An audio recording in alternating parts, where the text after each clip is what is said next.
आता वळूयात पुढच्या बातमीकडे। पैठण नंतर फुलंब्रीमध्ये मतदान केंद्राबाहेरच जादूटोणा झाल्याचा धक्कादायक प्रकार समोर आलेला आहे। मतदानाच्या आदल्या रात्री जादूटोण्याचा प्रकार घडलाय। भारत माता शाळेच्या मतदान केंद्राबाहेर जादूटोण्याचं साहित्य सापडलंय। त्यामुळे मतदानाच्या आदल्या रात्री जादूटोण्याचा हा धक्कादायक प्रकार समोर येतोय। तर पैठण नंतर फुलंब्रीमध्ये ही घटना घडलेली आहे। तर काल पैठणमध्ये ही अशाच पद्धतीने जादूटोण्याचा प्रकार समोर आला होता। या सगळ्या संदर्भात अधिक माहिती घेऊयात आमचे प्रतिनिधी विजय चिडे यांच्याकडून। विजय, पैठण नंतर आता फुलंब्रीमध्ये मतदान केंद्राबाहेर अशा पद्धतीने जादूटोणा केला जातोय, काय नेमका हा सगळा प्रकार? नक्कीच अंकिता, जर पाहिलं तर छत्रपती संभाजीनगरच्या फुलंब्रीमध्ये आता जादूटोण्याचा प्रकार जो आहे तो समोर आलेला आहे।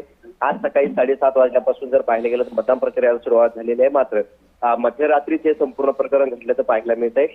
थेट मतदान केंद्राच्या बाहेर जे आहे ते आता लिंबू, नारळ, त्याचबरोबर हिरव्या मिरच्या अशा भावली जे आहे ते त्या ठिकाणी टाकण्यात आलेले आहे। त्या ठिकाणी जादूटोणा केल्याचा धक्कादायक प्रकार समोर आलेला आहे।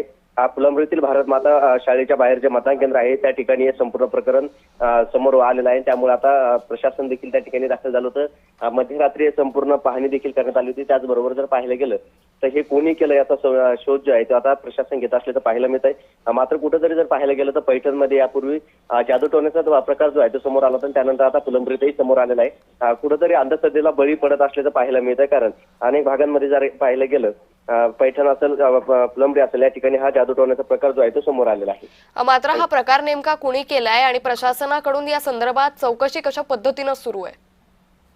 नक्की जर पाहिलं तर हे प्रकार नेमकी कोणी केला याचा शोध जो आहे तो सध्या प्रशासनाचे अधिकारी घेत आहे। अनेक ठिकाणचे सीसीटीव्ही जे आहे ते देखील याची तपासणी केली जात आहे। कारण या भागामध्ये कोणी हे लिंबू, नारळ टाकलेला याचा देखील शोध जे आहे ते घेण्यात येत आहे। कारण मतदान प्रक्रिया जी आहे त्या सुरुवात होणार आहे त्यापूर्वीच आता हे जादूटोणा जो आहे तो शाळेबाहेर करण्यात आला होता। त्यामुळे आता मतदानावरती काही विपरीत परिणाम होऊ शकतो असा अंदाज जो आहे तो जादूटोणा करणाऱ्याने केला आहे आणि त्यामुळे हे जादूटोणा केला असल्याचा अंदाज देखील आता त्या ठिकाणी वर्तवण्यात आलेला आहे। निश्चित। धन्यवाद विजय, आपण दिलेल्या सविस्तर माहितीसाठी।